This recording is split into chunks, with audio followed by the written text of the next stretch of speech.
Dernier chapitre des actions et des projets 2025 présentés ce soir.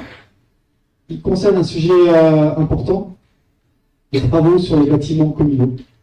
Pour concerner l'école maternelle, la gendarmerie, la MSP, Maison de santé pluridisciplinaire, et l'ancienne école Saint-Charles. Je donne la parole à Martine Liros, et de l'Action sociale et la jeunesse. Elle nous en dire beaucoup plus.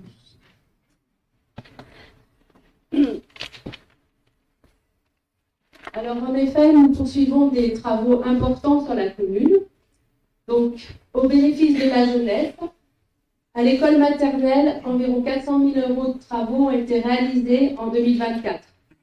Ces travaux n'ont pu se faire que pendant les vacances scolaires et je remercie les entreprises qui ont su s'adapter à ces contraintes pour respecter le planning prévisionnel. Le centre de loisirs, qui occupe le rez-de-chaussée du futur tiers-lieu, où le démarrage des travaux est prévu à l'automne 2025. Afin d'en assurer l'accueil transitoire, il faut dès ce printemps commencer des aménagements dans la partie non occupée de l'école Saint-Jean.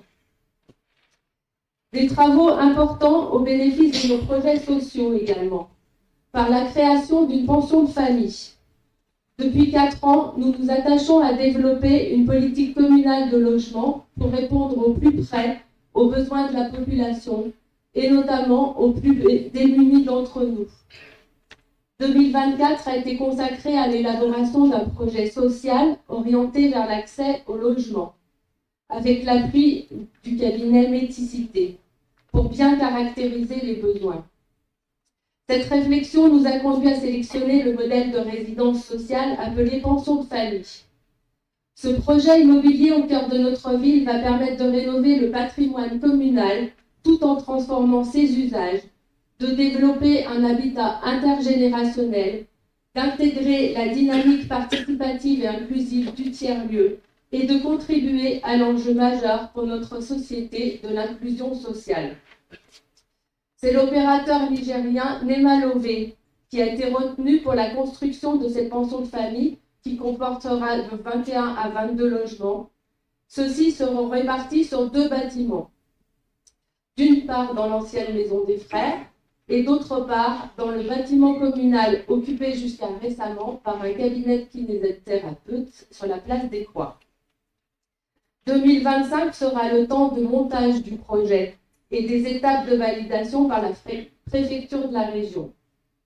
2026 verra la demande de permis de construire et le début des travaux. La gestion de cette pension de famille sera assurée par l'ASL 42, qui est l'Agence de solidarité logement. D'autres travaux importants au bénéfice des projets sociaux, c'est la rénovation des casernements de la gendarmerie. Très vétustes et datant des années 80, les appartements des gendarmes de la caserne étaient de véritables passoires énergétiques, chauffés avec des radiateurs électriques hors d'âge et ne permettant plus à leurs utilisateurs de vivre dans de bonnes conditions de confort et d'économie d'énergie. Conformément au planning prévisionnel, les travaux d'isolation ont commencé début octobre et actuellement, la dernière phase d'isolation par l'extérieur du casernement est en cours. Ici aussi, l'implication des gendarmes, l'investissement des entreprises et de la maîtrise d'œuvre afin de réaliser les travaux en site occupé dans le planning initial sont à souligner. Et enfin, je terminerai avec des travaux importants au bénéfice de la santé.